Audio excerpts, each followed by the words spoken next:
Oke,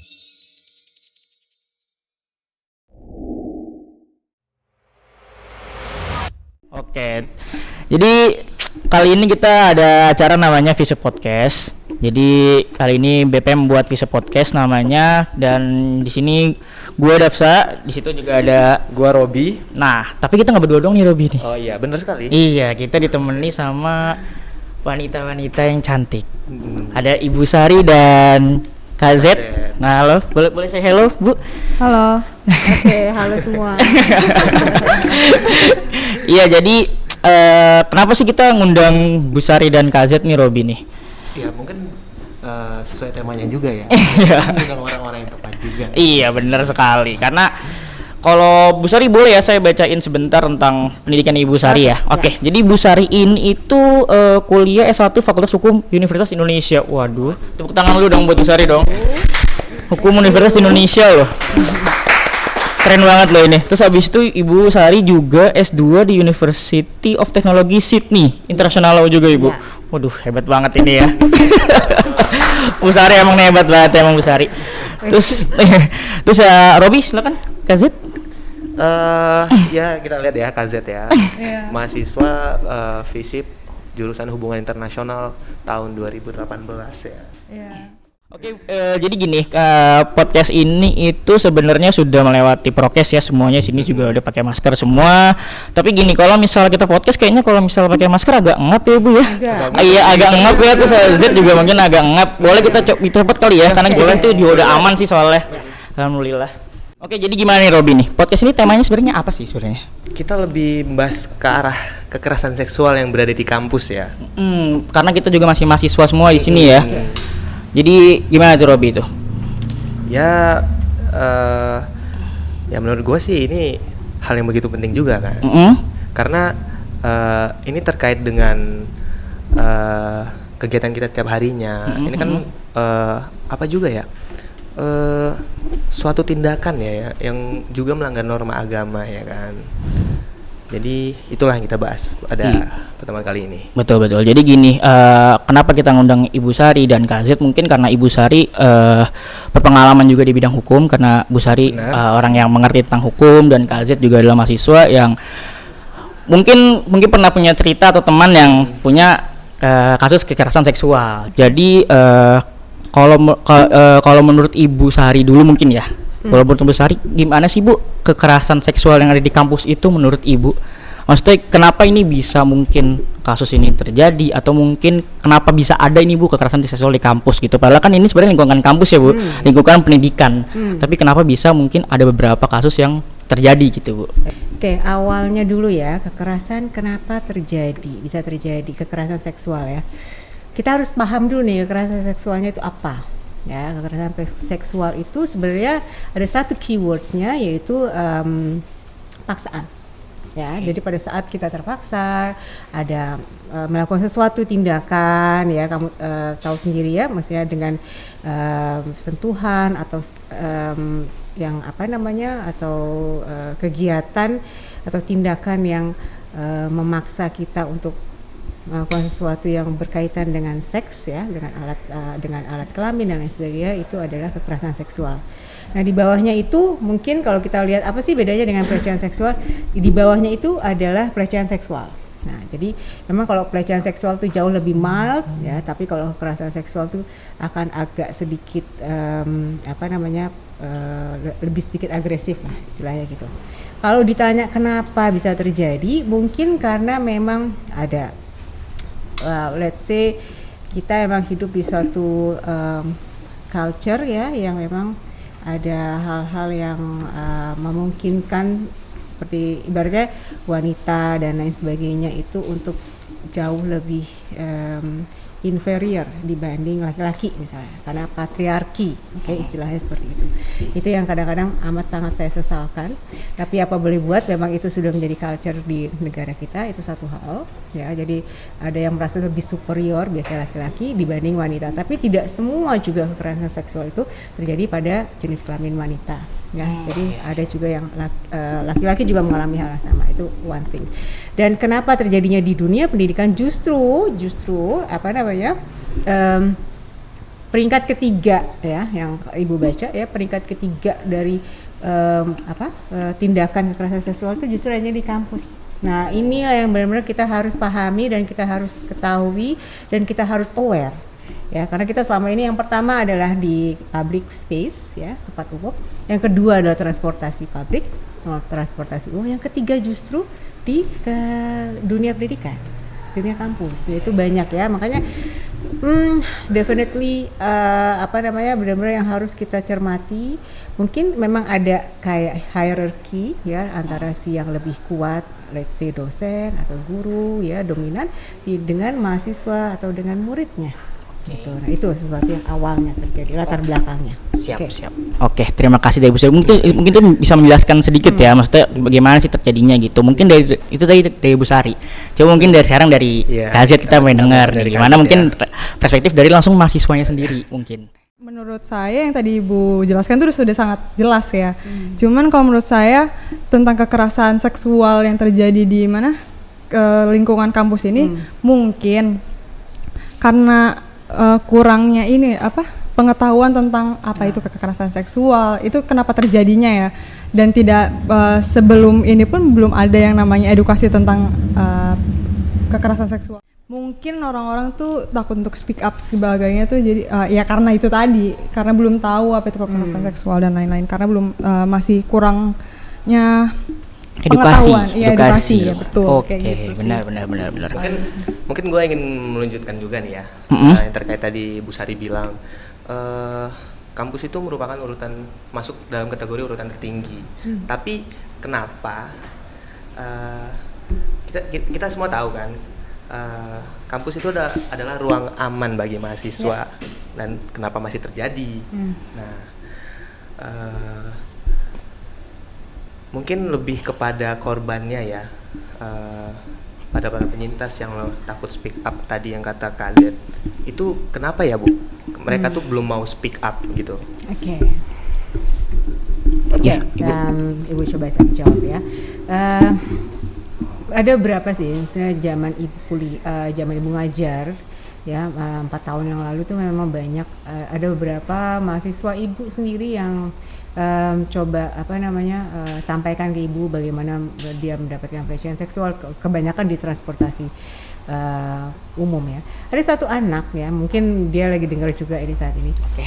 Dia itu kebetulan naik kereta dan it's very funny, dia dilecehkan pada saat itu di dalam kereta di KRL, dan setelah itu dia lapor, dan you know what happened pada saat dia lapor, ya maksudnya itu pelaku ditangkap, dibawa ke kantor KAI ya pada saat itu di stasiun, dan malah justru yang disalahkan malah korbannya.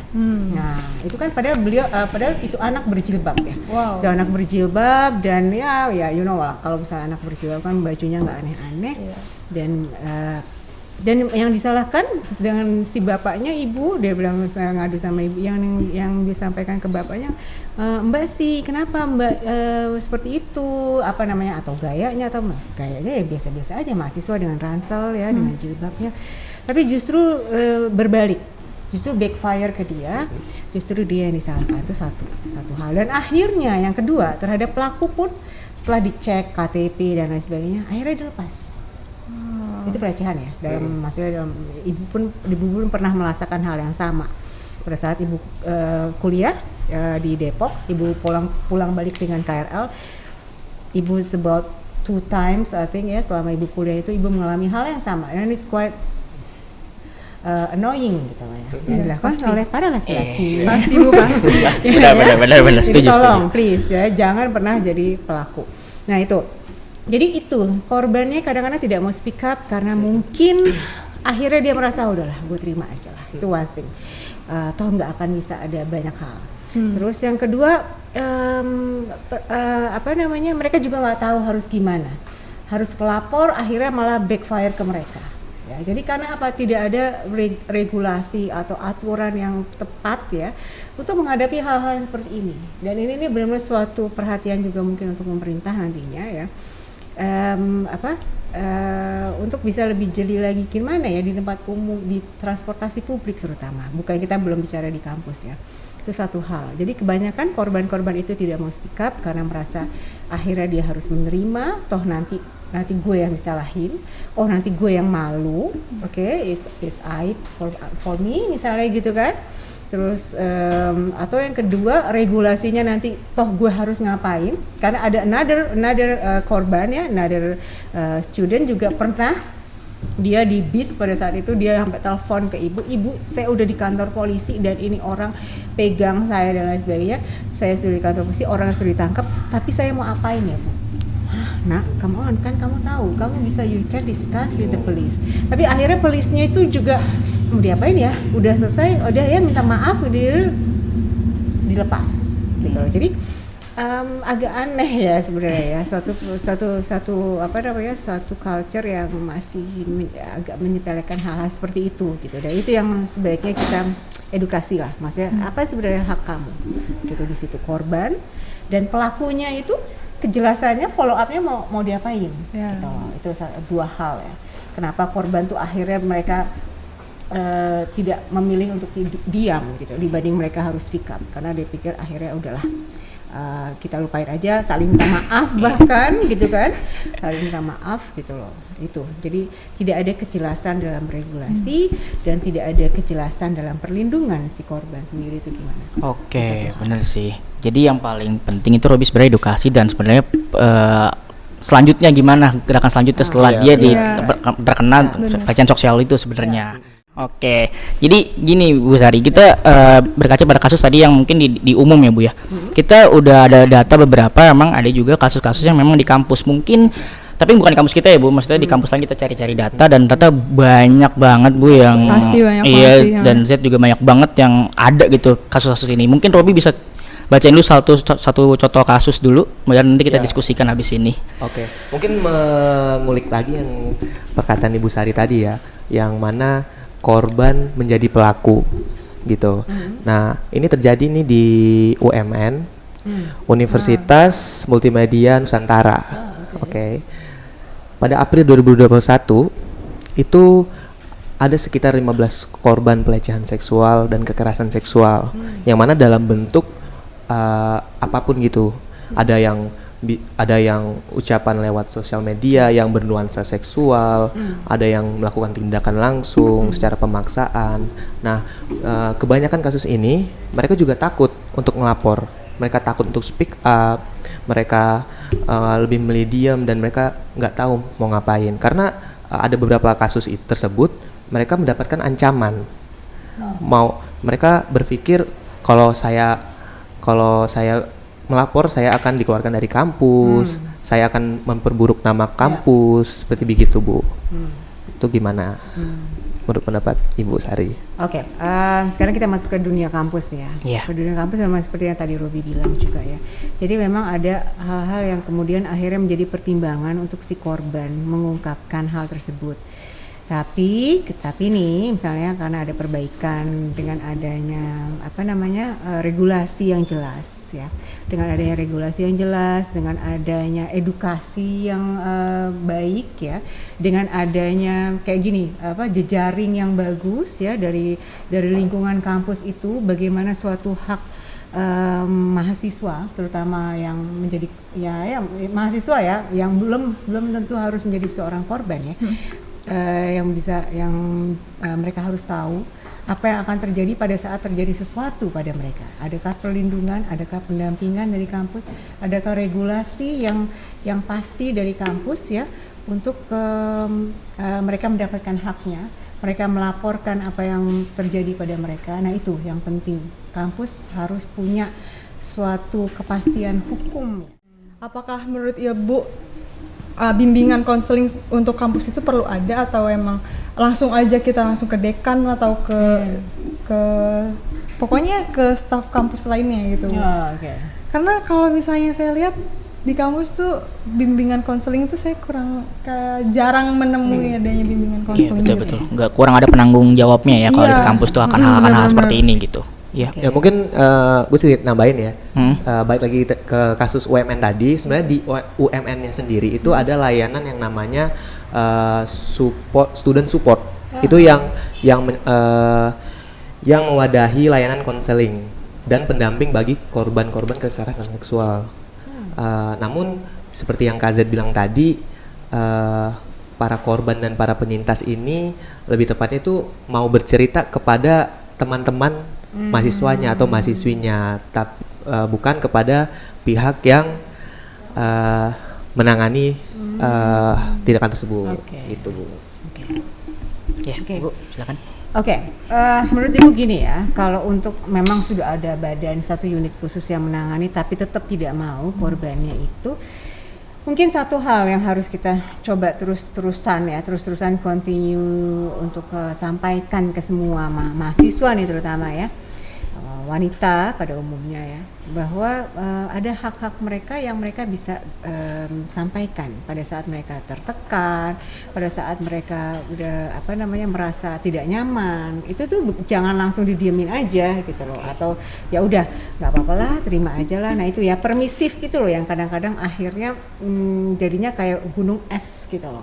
Ujungnya kayaknya nggak ada apa-apa, manis-manis aja semua, tapi di bawahnya ternyata banyak yang mengalami gitu loh. Nah itu yang harus kita rubah nih, terutama yang para wanita. Makanya Ibu kalau lagi ngajar gitu, ayo nak pinter, ayo pinter, ingat ya, jangan beli stigma, hafal banget tuh semua, beli buku, jangan nonton Korea terus gitu ya. Nah jadi memang karena Ibu kepengen kamu tuh terasah gitu ya, maksudnya otaknya terasah. Oh ini gue nggak mau nih diginiin, itu one thing. Sama pacar kah, sama amit-amitnya sama dosen kah gitu. Gue nggak terima nih ini gue punya pride nih. As a woman, as a young lady, kamu punya pride gitu kan. Gue bukan cewek sembarangan yang bisa dicolek-colek misalnya. Itu satu hal gitu. Itu harus ada dulu dalam diri kalian semua. Ya, pada saat itu ada, baru saat kamu merasa itu kamu punya hak, baru akan kamu berpikir, gue nggak bisa cuma sekedar ngomong. Gue harus fight for my rights gitu. Gue harus speak for my rights gitu kan. Apa? Kalau nggak, nanti semuanya akan banyak terjadi. Ya, akan berkelanjut, akan bergulir terus ke adik-adik kelas kamu atau apa. Nah itu yang harus kita ubah nih ya, culture yang seperti ini yang diem itu harus kita ubah gitu ya. Itu mengubahnya gimana? Dengan mengetahui apa yang menjadi hak kamu, mengetahui apa yang harus kamu lakukan pada saat hak kamu itu dilanggar, mengetahui kamu punya border ya, punya garis, sampai di batas ini kalau itu dilanggar, that's my privacy. Kamu melanggar garis tersebut, maka saya akan melakukan sesuatu. Nah itu yang harus saya 4 tahun ini saya ajarkan ke semua mahasiswa saya, terutama yang wanita gitu loh. Dan itu saya harap sekarang ya dengan adanya podcast ini juga, terima kasih BPM Visip HI. Iya, terima kasih juga Ibu Sari sudah datang nih. Sudah mewujudkan apa yang menjadi cita-cita Ibu untuk mengajarkan ke semuanya, bahwa kalian punya satu hak yang ada pada saat kalian lahir, yang harus kalian pertahankan kepada siapapun juga. Nah, bagaimana caranya mempertahankan? Ada jalur-jalurnya. Tuh, nah itu yang pentingnya kita mengetahui apa hak kita dan apa yang harus dilakukan pada saat hak itu dilanggar. Oke, baik Ibu Sari. Penjelasannya cukup ini ya, cukup ribet tapi bisa dimengerti lah harusnya ya. Soalnya karena terkadang gini sih Bu, kadang-kadang hal ini menjadi biasa aja di mahasiswa karena mungkin temen cowok cewek biasa aja. Jadi mungkin mereka nggak merasa, padahal itu kan sebenarnya adalah kasus seksualitas gitu Bu sebenarnya gitu.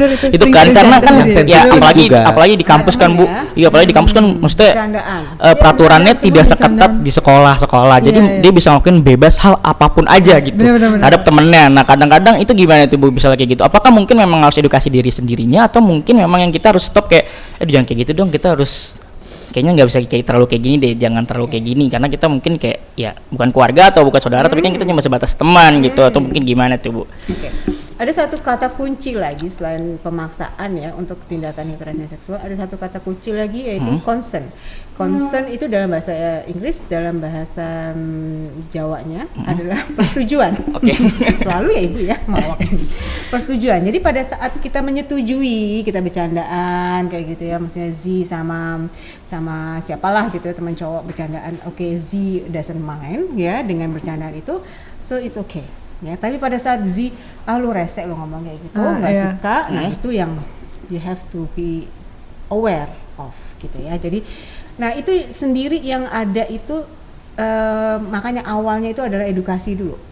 Pada saat itu tidak kamu merasa nyaman-nyaman aja, kan orang beda-beda ya. Iya, betul, Zi betul. sama Ibu sama Ayu mungkin beda-beda gitu lah ininya. Apa namanya? Boundariesnya istilahnya. Boundariesnya Ya. beda-beda. Nah sekarang Z kayaknya kayak gini udah langsung sensitif gitu kan. Kalau Ayu cuek aja, diapain aja cuek. Nah jadi, Waduh. nah jadi kalau misalnya seperti itu tergantung. Makanya kalau kalau tindakan pelecehan seksual itu adalah delik aduan. Pada saat kita tidak melaporkan itu mengadukan, maka itu tidak bisa diapa-apain oleh si penegak hukum. Okay. Nah makanya jadi pada saat Z ngerasa wah ini gue nggak terima dikiniin segala macam, tidak nyaman, gue tidak setuju dikiniin, makanya itu yang harus langsung kita melakukan pengaduan, baik itu ke jalur di kampus maupun di luar kampus.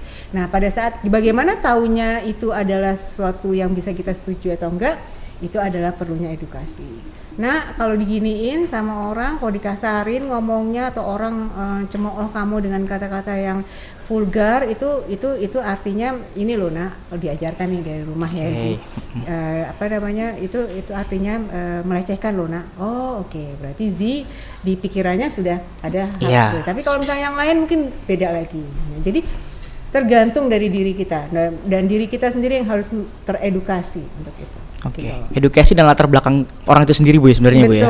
Betul. Akan hak kasus ini. Oke, kita lanjut lagi kasus kedua Robi, karena kasus banyak banget ya. Coba kita bacakan lagi kasus kedua. Kasus pelecehan seksual di kampus lain.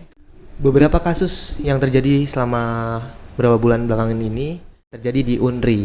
Yang mana ada salah satu korban itu dicium saat lagi dosen bimbingan skripsi. Wow. Aduh. Tapi Bu Sari udah spam juga nih masalahnya nih. terus. Tapi di sini korbannya berani untuk speak up dan melaporkan ke polisi. Namun setelah sehari atau beberapa hari setelah itu, pelaku malah menuntut balik dengan menuntut uang sebesar 10 miliar. Wow. Itu baik lagi tuh istilah yang korban menjadi pelaku. Betul. Suruh sopan coba. Itu jadi gimana tuh Bu? Kalau misalnya sampai malah dituduh baik dan maksudnya kena 10 miliar gitu, harus bayar gitu. Apakah memang kalau misalnya sampai ke polisi gitu kan berarti harusnya bisa dilihat ya, maksudnya mana korbannya, mana pelakunya. Tapi kok malah polisi mungkin jadi bisa dari pelaku jadi korban jadi pelaku gitu loh Bu. Oke. Itu Apalagi kasusnya lumayan berat ya, dicium saat bimbingan skripsi. Itu udah wow. Di lingkungan kampus atau di lingkungan Kampus. Oh tuh di kampusnya lagi tuh Kalau Bu. nggak salah di ruang dekan Bu katanya. Wah di ruang dekan. Itu emang udah ini ya, emang udah ada niat yang ya kurang baik juga ya. Ya balik lagi ke pribadinya masing-masing ya, kok bisa gitu loh, itu satu hal ya, maksudnya godaannya mungkin terlalu kencang gitu kan. Tapi ya udahlah ya, kita nggak bisa ngejudge orang. Balik lagi nih, Ibu balik lagi bicara mengenai regulasinya dulu. Kalau kita bicara mengenai kampus, itu lingkungan kampus sebenarnya ada dua hal nih yang Ibu coba terangkan juga nih ke kalian semua ya. Jadi kalau Ibu boleh sebutkan, ada Permendikbud nomor 30 tahun 2021 yang baru keluar. Nah, ini adalah suatu regulasi yang amat sangat bagus, yang amat sangat dibutuhkan oleh kampus ya, untuk mahasiswa, dosen dan karyawan ya, bagaimana hak-hak kalian dilindungi dan korban pun ada perlindungannya dalam pasal-pasalnya di situ ya, dan pelakunya punya sanksi. Jadi ini adalah satu regulasi yang sebenarnya kalau kita mau lihat adalah pecahan dari undang-undang PKS gitu ya, kekerasan seksual ya. Jadi memang ini turunan ya, bukan pecahan ya, turunan dari undang-undang tersebutnya. Itu rancangan undang-undang itu sampai sekarang masih pending. Nah ini dikeluarkan oleh Permendikbud karena dilihat sudah mulai meresahkan apa yang terjadi di kampus yang seperti tadi kita tahu bahwa ini sampai urutan ketiga.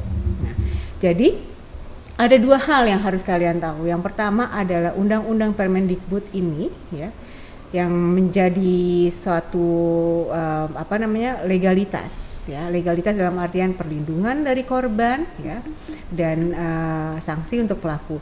Yang kedua, di luar itu juga ada undang-undang KUHP. Nah, jadi saringan pertama ini dosennya harusnya sudah punya sanksi ya, sudah dikenakan sanksi ya, baik itu administratif dan lain sebagainya. Nah untuk korbannya ya, pada saat dia dilaporkan ke polisi ya, nah langsung dia menjadi berbalik seperti itu, atau si pelaku malah menjadi berbalik seperti itu, kita tunggu aja prosesnya sampai di mana. Apa yang dia bilang mungkin pencemaran nama baik dan lain sebagainya, adakah bukti dari si korban. Kalau memang ada bukti apalah ya, misalnya kalau ciuman gitu apa ya buktinya, atau memang ada mungkin teman yang melihat atau apa ya, memang agak sedikit susah tuh nyari buktinya ya, mungkin kalau dia berdua aja. Harusnya memang harus ada pengakuan dari si pelaku. Nah itu udah paling kuat, bukti yang paling kuat. Let's say tidak ada bukti, tapi cuman ada protes atau dari si korban. Nah untuk hal-hal seperti ini biasanya ya, memang polisi akan ngelihat, wah ini nggak ada bukti nih, tipis banget, gimana gue bisa percaya, atau dia ini orang agak-agak nggak waras gimana. Banyak kan sekarang juga, mohon maaf ya Naya, banyak orang yang mentally juga unstable, terus dia ngoceh-ngoceh segala macam, polisi capek aja gitu kan. Itu satu hal untuk polisi, mungkin dari sisi polisinya. Nah tapi dari sisi si anak, gue nggak mau dong, walaupun nggak ada bukti, tapi gue ngerasa ini hak gue, dan dia itu dosen, figur yang harusnya gue kagumi. Nah itu, nah sekarang untuk si dosennya sendiri, pada saat dia pribadi tidak mau mengakui dan dia mendinai semuanya, ya itu kita nggak bisa apa-apa ya nak ya, itu satu hal. Tapi kalau balik itu ke pencemaran nama baik, coba dibuktikan juga, karena buat hukum seperti yang ibu selalu ajarkan kalian, tidak ada yang bisa kalian lakukan tanpa bukti. Ya, bukti itu paling kuat. Kalau mereka dia ini balik, dia serang balik kita dengan pencemaran nama baik. Nah, ini yang harus kita lihat. Sampai sejauh apa bukti yang dia punya pada saat dia mengatakan itu pencemaran nama baik.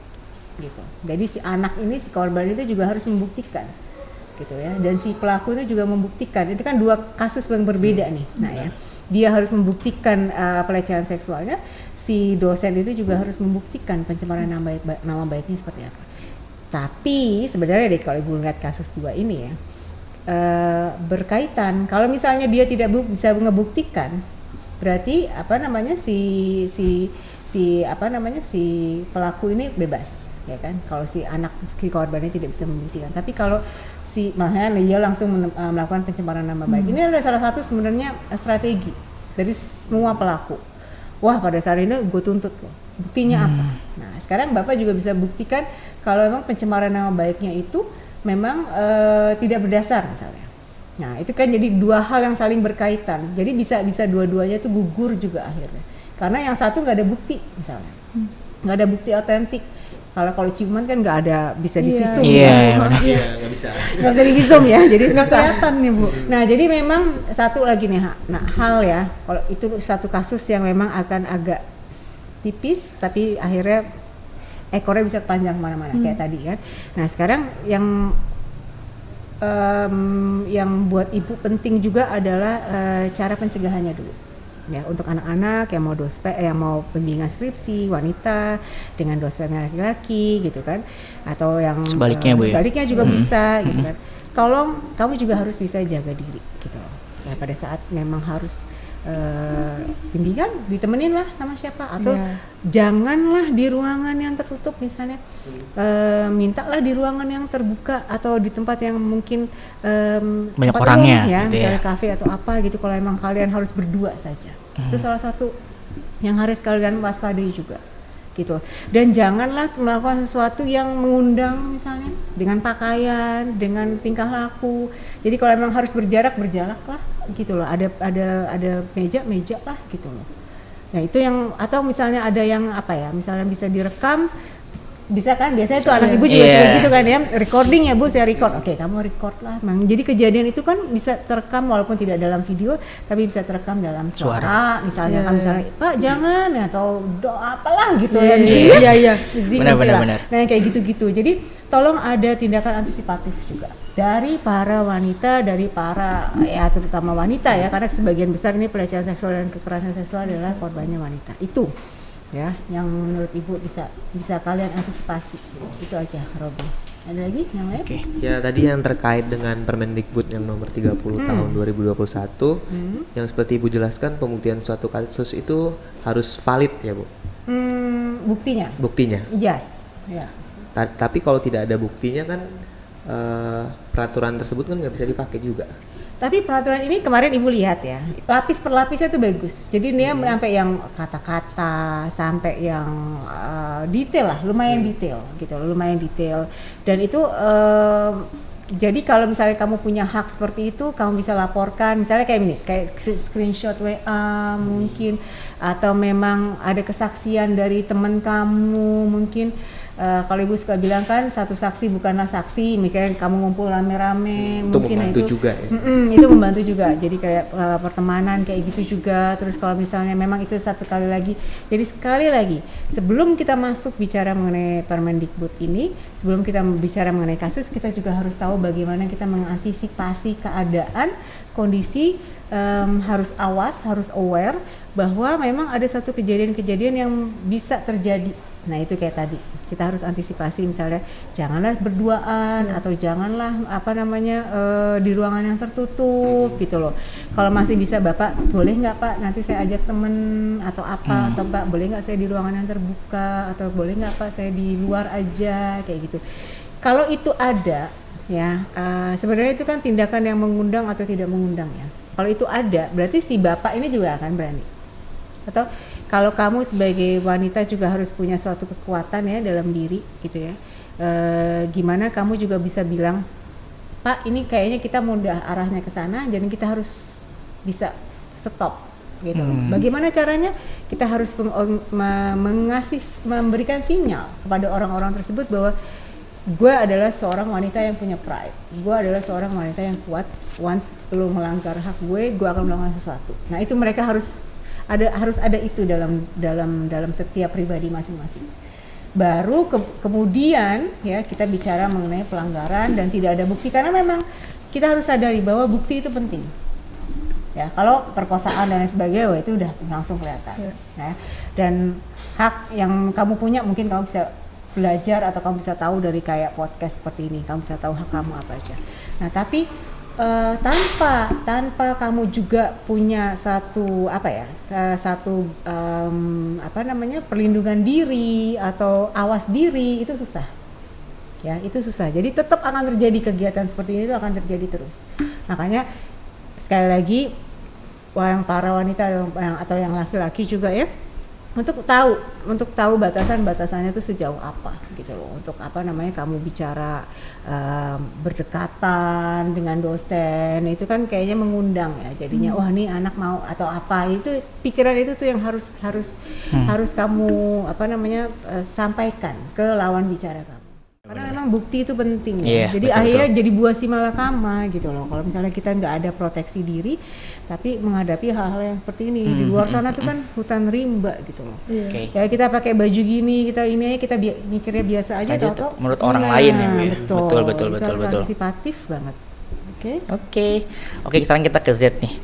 Z mau nanya dong nih, kayak sebenarnya kayak kenapa sih bisa terjadinya pemicu kecilnya gitu lah kekerasan seksual tuh awalnya kenapa sih?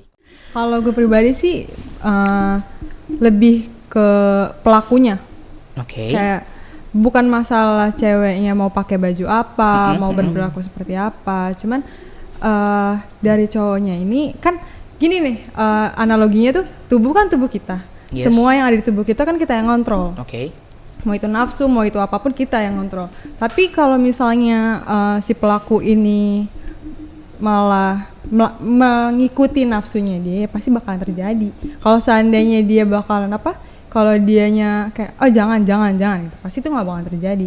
Sekarang ini mau cewek mau cowok, kayak jangankan cewek yang mungkin pakai celana pendek, cewek sekarang yang berhijab aja banyak digituin kan. Benar. Ya jadi semua tuh pasti pemicunya adalah pelakunya gitu. Ya entah pikirannya dia, nafsunya dia yang nggak bisa kontrol, padahal semua yang bisa kontrol itu ya hanya dia. Gitu. Kalau menurut gue sih gitu. Kalau Bu Sari gimana Bu? Karena kan pemicunya itu kan nggak buat cuma perempuan aja ya Bu, ya kan, maksudnya laki-laki pun bisa kena gini nih Bu, maksudnya gimana tuh Bu, pemicu paling kecilnya deh Bu, paling itu sebenarnya apa sih Bu yang bisa mikir kayaknya ini nih apa gimana gitu misalnya? Gini sih, Zizi bantuin ibu ya. Oke. Waduh kok Kayak tadi tag team nih kayaknya tag team. kayak ibu tadi mikir juga Zizi ngomong kayak gitu ya. Jadi sebenarnya duluan mana nih? Antara pelaku sama korban sih. Coba.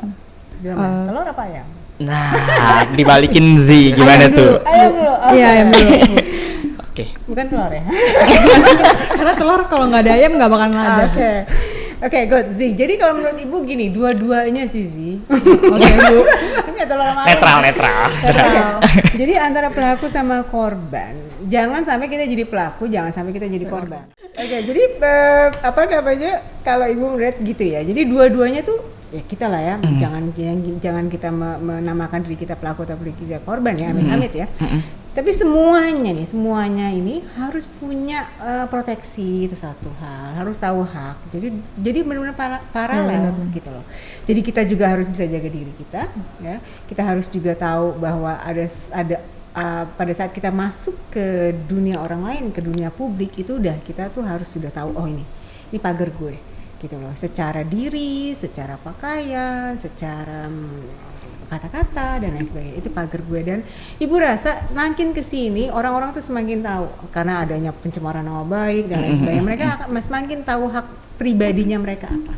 Dan dari dulu ibu selalu ajarkan kamu dalam pengantar ilmu hukum, ibu sebutkan ya, bahwa kamu pada saat kamu lahir pun kamu sudah punya satu hak yang absolut nempel di badan kamu. Kalau kamu ingat, namanya hak kemerdekaan, martabat dan lain sebagainya. Itu adalah hak-hak yang memagari kamu. Itu satu hal ya, jangan sampai kamu jadi korban. Untuk pelakunya coba kamu pikirkan, oh, amit-amit banget nih kalau sampai anak ibu ada yang menjadi pelaku. Aduh, ibu nggak ngerti. Itu balik lagi ke hati nurani masing-masing sih. Betul. Ya, hati nurani. Dan satu hal, selain hati nurani, selain lingkungan juga ya, tapi masih ada batas. Ibu berpikirnya positif ya. Ibu masih ada satu batas, yaitu kamu tahu hukum. Oke. When you do this, you will get this. Gitu kan. Nah, jadi itu aja nak. Pada saat kamu melakukan sesuatu, ada tanggung jawab yang harus kamu, ada konsekuensi yang harus kamu pertimbangkan. So think twice gitu loh. Berkali-kali, not even twice, triple I don't know ya. Jadi pada saat kamu melakukan hal tersebut, siapapun nanti pada saat kamu menjadi pejabat, kamu menjadi segala macam ya, itu kamu harus tahu. Mungkin satu kasus terakhir aja kali ya. Ini ada berapa kasus lagi? Terakhir kan ini? Udah terakhir. Oke, siap. Oke, kita akan mulai kasus yang terakhir. Ini menyangkut organisasi juga. Oke. Jadi ada anggota koorganisasi BEM Universitas Sultan Ageng Tirtayasa Untirta. Jadi yang mana melakukan pelecehan seksual kepada seorang wanita korban. Yang mana temannya. Yang mana ada kegiatan organisasi dan mengadakan suatu perkumpulan di kosannya, lalu memeluk dan mencium korban. Tapi di sini udah dilaporkan ke BEM-nya langsung. Pihak korban melaporkan ke BEM, jadi sehingga organisasi BEM menindaklanjuti hingga tuntas. Dan pelaku pun mengakui perbuatannya. Oke, jadi tapi bukan di lingkungan kampus ya? Ya, bukan di lingkungan kampus. Tapi tetap dia beratasnamakan organisasi kampus ya, gitu ya. Lapor langsung ke BEM. Iya, tapi untungnya ditindaklanjuti. Karena kalau enggak itu pasti mungkin ada korban selanjutnya lagi gitu. Mungkin korban udah melakukan tindakan yang tepat mungkin ya. Iya. Melaporkannya langsung ke BEM soalnya dia bersangkutan kan di Ya, organisasi. Itu gimana menurut Ibu? Oke, kalau menurut saya sekali lagi keywords-nya adalah concern tadi ya, atau persetujuan tadi. Nah, sampai sejauh mana ini satu persoalan ibu ya. Pada saat seorang wanita bilang tidak, nah pada saat dia bilang no, dia bilang don't, dia bilang jangan, itu udah suatu kata-kata yang sebenarnya sudah menolak. Oke. Nah, itu suatu kata-kata kuat yang menegaskan bahwa kamu tidak setuju dengan perlakuan pelaku tersebut. Nah, itu sebenarnya bisa yang kamu pegang, dan pada saat kamu nanti ditanyakan kesaksian kamu apa, kamu bisa sampaikan seperti itu. Ya. Nah, itu satu hal. Jadi pada saat kamu nggak ada kata-kata itu, kelar kamu dianggap setuju. Nah, itu jeleknya satu peraturan adalah gitu. Jadi makanya again speak up. Nah, jadi pada saat di kasus ini, karena dia tidak ada dalam lingkungan kampus, jadi tidak bisa terjerat dalam Permendikbud 30 gitu, tapi dia tetap bisa terjerat dalam KUHP ya, tapi tetap keywordsnya consent itu yang harus ditegaskan. Sini saya ada pertanyaan lagi ini, sedikit menarik sih Bu. Tadi kan Ibu bilang Ibu kan sekolah juga sempat di luar Ibu ya. Kalau misal Ibu lihat dari dua, misalnya Ibu di Australia Ibu ya? Iya. Australia sama di Indonesia. Seburuk apa sih Bu sebenarnya kalau misalnya pelecehan seksual atau kekerasan seksual di Indonesia Bu? Atau mungkin Ibu bisa bandingkan dengan yang Ibu pernah belajar di sana di Benar. Australia mungkin gitu Bu. Kekerasan seksual lebih parah mana nih atau lebih buruk mana antara Indonesia atau Australia gitu? Mungkin kasusnya lebih banyak mana juga gitu maksudnya. Oke. Wow, kalau kasus lebih banyak mana sih? Mereka kan lebih bebas ya. Kalau ditanya banyak mana, keras mana, Ibu nggak bisa ngomong secara data ya. Tapi paling nggak gini deh, yang penting adalah awareness-nya itu loh. Kalau dunia barat, Ibu bilang nggak semuanya juga bagus. Gitu. Oke. Nggak semuanya bagus. Satu hal yang Ibu paling kangen dari dunia barat adalah kesetaraannya. Ya, kita ambil sedikit dari barat, kita adjust dengan culture kita. Itu loh Nak, yang paling penting. Kalau keras apa segala macam is different. Berarti kalau misalnya tadi Ibu bilang kalau misalnya di negara Australia lebih ke barat-baratan, berarti penegakan hukum kalau misalnya dari universitasnya sendiri gitu Bu, beda nggak Bu sama Indonesia? Maksudnya kan mungkin di sana mungkin kata Ibu lebih aware, apa mungkin dari pihak kampusnya mungkin ada yang kayak ada yang merasa terganggu langsung diusut atau gimana gitu Bu? Yes, definitely. Jadi kalau mereka tuh kayak punya kayak crisis centernya yang kita bisa sampaikan. Mereka kayak ada hotline untuk pengaduan yang dia 24 jam gitu bisa terjadi kan kalau misalnya di kampus sana itu kan besar-besar banget Iya. ya. Jadi dan library-nya kan nggak tutup. Kalau ada apa-apa kita pulang dari library malam ya namanya juga sepi gitu kan. Nah, itu kan kita bisa langsung kontak hotline mana gitu. Kita ada ini dan ya mereka lumayan cekatan ya, lumayan sigap gitu untuk menangani. Apalagi kayak polisi kampusnya juga ada. Kalau di sana lebih cekatan, berarti sebenarnya di Indonesia cuma kurang penegakan hukumnya aja Bu ya, di dalam kampusnya sebenarnya. Tapi regulasi yang kemarin keluar itu ya mudah-mudahan bisa diimplementasikan dan harus diimplementasikan ya oleh universitas ya, karena memang ada sanksi-sanksinya juga dari Permendikbud itu kalau tidak diterapkan ya, ada beberapa sanksi administratif juga untuk universitasnya. Jadi Ibu rasa memang sudah bagus ya, kita on the right track juga, insya Allah kampus Mustopo juga bisa akan mengimplementasikan Amin. ini. Semoga Ya. amin. Jadi benar-benar anak-anak yang kuliah juga terjamin haknya, dia punya ya amit-amit kalau misalnya ada korban pun merasa haknya juga terlindungi, jadi mereka juga berani ngomong. Dan insya Allah Ibu juga yang mengajar di bidang hukum, Ibu akan terus mengajarkan mereka walaupun di sela-sela hukum internasional, di sela-sela UNCLOS gitu. Ibu akan, ayo Nak, pinter Nak, yang perempuan ayo pinter. Susah itu Bu. Capek ya Ibu ya. Nah jadi Ibu akan terus mengasah itu mengasah pikiran dan memberikan hak-hak kamu ya untuk bisa bicara, untuk bisa speak up kalau misalnya ada kejadian terjadi sama. Dan yang harus disiapkan insya Allah juga didengarkan ini oleh pihak kampus adalah unit atau satgas yang bisa menghandle hal-hal tersebut. Dan ada Permendikbudnya juga, regulasinya dari pemerintah yang menguatkan pihak kampus untuk melakukan hal tersebut. Apa ya yang sekiranya bisa disampaikan sebagai kritik, saran, atau maybe harapan terhadap kasus-kasus kekerasan yang terjadi di lingkup universitas? Dari pihak kampus dulu kali ya. Kalau ya kayak yang Bu Sari bilang, semoga nanti ada tempat nanti untuk mahasiswa mengadu atau konseling, entah itu kampus yang bikin atau mungkin BPM siap kayak mengajukan ya kan, tolong BPM Robi ya. mungkin selanjutnya ya. Iya bener. Ya itu dari kampus untuk mahasiswanya kayak ya kalau misalnya mau speak up silahkan speak up gitu, itu kan hal yang paling penting. Cuman kalau misalnya kalau speak up itu kan pasti udah terjadi ya kan. Iya. Kita juga harus punya sikap preventifnya nih ya. Yang satu harus tahu kekerasan seksual itu apa aja nih, hal-hal yang termasuk dalam kekerasan seksual. Mungkin penambahan dari Bu Sarinya ya. Iya. Oke, buat Ibu, buat anak-anak Ibu, buat semuanya. Oke, Ibu cuman ada dua hal sih ya, ada ya beberapa hal ya. Yang pertama tadi kayak Zi bilang harus ada proteksi diri, harus ada pembelajaran diri juga, harus tahu hak kamu dari pembelajaran diri itu, proteksi diri ada, pembelajaran haknya ada.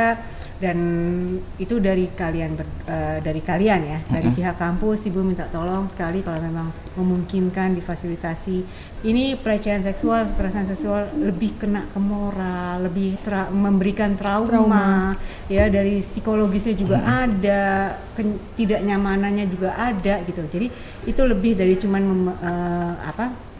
tidak bisa ditangani hanya oleh seorang satpam kampus ya. Jadi perlu orang-orang yang bisa mendampingi korban misalnya terjadi suatu kekerasan seksual ya, bukan cuma pelecehan ya, yang trauma itu harus didampingi juga.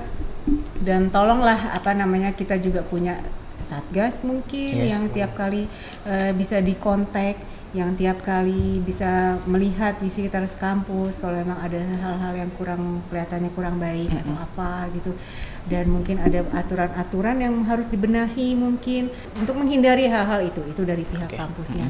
Jadi regulasi yang tepat dan efisien ya, dan merujuk kepada peraturan Menteri Pendidikan dan Kebudayaan ya, yang bisa melindungi korban dan juga bisa memberikan sanksi untuk pelakunya. Jadi hal itu tidak terulang lagi terus-terusan. Jadi memang kampus adalah mewujudkan kampus sebagai suatu tempat yang aman. Oke. Jadi gitu pesan-pesan dari Bu Sari dan Kak Z nih, Robi nih. Mungkin ada pertanyaan lagi mungkin dari Robi? Penutupnya gua mungkin ini. Oh ya boleh. Ya ini untuk semuanya juga ya, paling ya sebagai masukan hal-hal yang positif juga. Jadi gue juga mau ingatkan, kekerasan seksual itu bisa terjadi kepada siapapun, dimanapun dan kapanpun. Jadi jika kalian mengalami kekerasan seksual, jangan ragu untuk melaporkannya dan mengadukannya kepada pihak-pihak yang berwajib. Betul. Oke. Karena ya baik lagi kan, karena yang itu yang bisa ngerasain kekerasan seksual itu kita sendiri, dan yang bisa ngelaporinnya kita sendiri. Karena ya balik lagi kan diri kita sendiri kan semuanya. Mungkin pelaku korban ya mungkin bisa jadi kebalikannya dan segala macam tadi kasus-kasus yang ada. Cuman ya balik lagi diri kita sendiri sih, harus edukasi, harus tahu gimana caranya speak up, harus tahu gimana caranya untuk menghindarkan kayak gitu. Boundaries juga paling penting karena selalu semua punya batas-batasan ya, nggak bisa secara langsung harus nggak punya batasan gitu. Jadi terima kasih banget buat Ibu Sari sudah meluangkan waktunya Ibu. Ya Allah, makasih banyak ya Ibu ya. Terus Kazit juga yang lagi sibuk skripsian udah ituin waktunya juga ke sini. Oke Robi silakan ditutup boleh. Ya, langsung saja ya. Saya host Robi dan teman saya. Iya, saya Dafsar Ramadan. Bu Sari boleh ngomong, saya Ibu Sari. Oke, terima kasih BEM, not BEM, it's BPM. Oke, dengan bosnya lagi di luar. Terima kasih banyak kesempatannya, Ibu, senang sekali join di acara kamu. Mudah-mudahan bermanfaat, mudah-mudahan bisa diberikan keberkahan untuk kalian sudah mengadakan acara ini.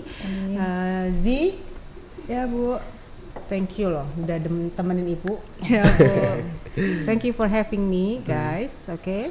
Oke, Z, Hati-hati. mungkin kalau misalnya itu juga. Makasih semuanya teman-teman BPM dan tim acara. Terima kasih pada hostnya. Makasih juga sama Bu Sari. Terima kasih gitu. hostnya juga. Oke, bisa dadah dulu ya. Dadah. Dadah. Terima kasih pada semuanya. Assalamualaikum. Kami pamit undur diri. Dadah. Dadah.